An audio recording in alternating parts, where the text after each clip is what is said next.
Karl Theodor Körner was a German poet and soldier. After some time in Vienna, where he wrote some light comedies and other works for the Burg Theatre, he became a soldier and joined the Lützow Free Corps in the German uprising against Napoleon. During these times, he displayed personal courage in many fights, and encouraged his comrades by fiery patriotic lyrics he composed, among these being the Schwertlied, composed during a lull in fighting only a few hours before his death, and Lützow's Wild Jagd, each set to music by both Carl Maria von Weber and Franz Schubert.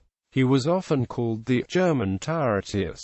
Early life. He was born at Dresden, capital of the Saxon Electorate, the son of the consistorial councillor Christian Gottfried Körner and his wife Minister Körner. He was raised by his parents and by his aunt, the artist Dora Stock, who lived in the home. He attended the Kreuzschule. After his education, he chose mining as an occupation. He moved to Vienna, where he befriended Wilhelm von Humboldt, the Prussian ambassador, Karl Wilhelm Friedrich von Schlegel, and other eminent literary and scientific men. Here, within the short space of 15 months, he produced a succession of dramas, operas, and farces, as well as several small poems. The success of his works obtained him the appointment of poet to the court at the Vienna Burg Theatre. It was in this period of his life that he became betrothed to the popular actress Antony Adamberger. During the War of the Sixth Coalition, he left Vienna in March 1813, and together with Friedrich Friesen and Friedrich Ludwig Jahn joined the Lützow Free Corps, a voluntary paramilitary association which Ludwig Adolf Wilhelm von Lützow was then forming in Breslau, Silesia. In the midst of the most active campaigns, Körner continued to write poetry and other works.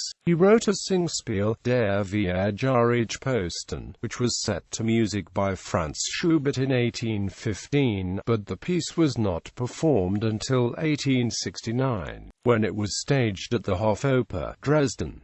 It was later adapted in English as The Outpost. Napoleonic Wars. Having taken up quarters at Zotten on the 28th of March, Major von Lützow had determined on setting out on an expedition to Saxony and Thuringia, with 4 squadrons of his cavalry and 50 Cossacks.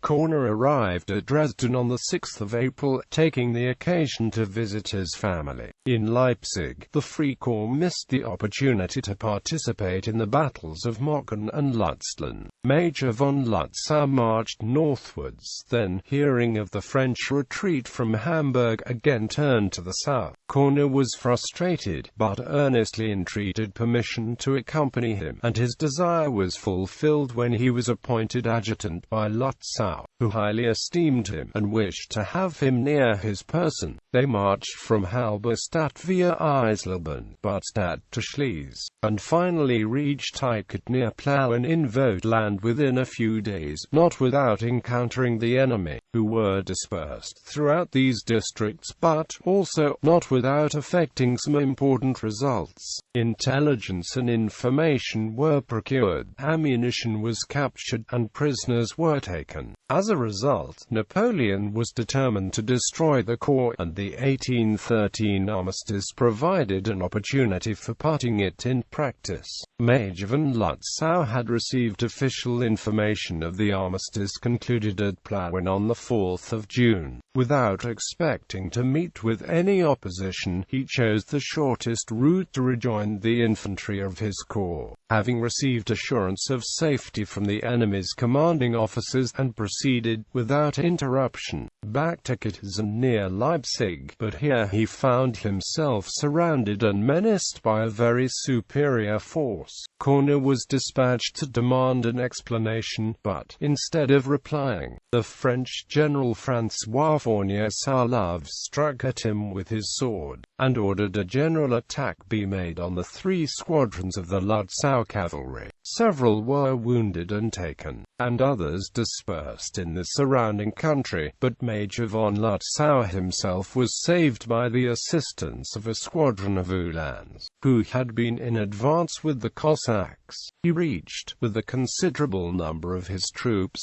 the right bank of the Elbe, where the infantry of his corps, and a squadron of its cavalry, were already collected. Körner had received the first blow, which he was not prepared to parry, as he approached the enemy's commanding officer to deliver his message, and was severely wounded in the head.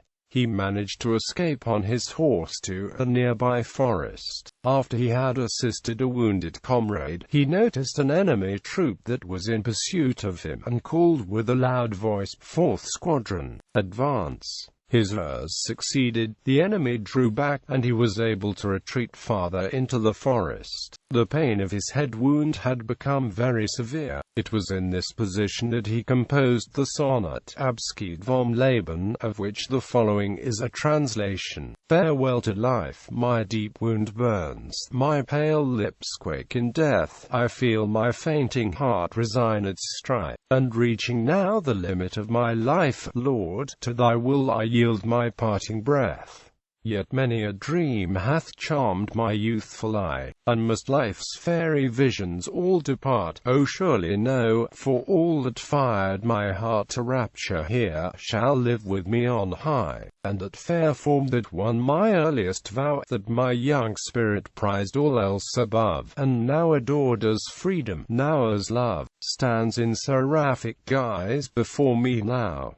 And as my fading senses fade away, it beckons me, on high, to realms of endless day. For a literal translation see note. During the night he heard the enemy searching the forest near him, but afterwards fell asleep, and was saved in the morning by 2 peasants. He was conveyed secretly into Leipzig, which was then under French control, and where the concealment of any of the Lutzow Free Corps was prohibited. Under severe punishment, guided to Nanstein Castle and later to Karlsbad in Bohemia, he subsequently traveled to Berlin, and having recovered from his wound, rejoined the Lutzow Corps in Mecklenburg. Death. Hostilities recommenced on the 17th of August 1813. Körner spent the night of the 25th of August at Gottesgabe Manor, where he played the piano and sang. In the early morning of the next day, an engagement took place at the nearby forest of Rosenau near Gladbach, in which Körner fell. He had been in pursuit of a group of the enemy, when the riflemen, who had found a rallying place in some underwood, sent forth a shower of balls upon the pursuers. By one of these Körner was wounded in the abdomen, the liver and spine were injured, and he was immediately deprived of speech and consciousness. He was carried to a neighboring wood, but could not be revived. He was buried under an oak in the village of Wobolin, about a mile from Ludwigslust. A tomb has since been placed over his remains, and enclosed by a wall.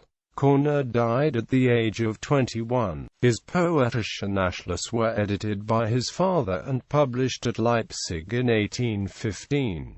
According to J.R. Miller in Poem Making, Körner had a very close friendship with his sister Emma, and when he died, she survived him only long enough to complete his portrait and to draw with the pencil of love a sketch of his last resting place. Miller quotes a poem by Mrs.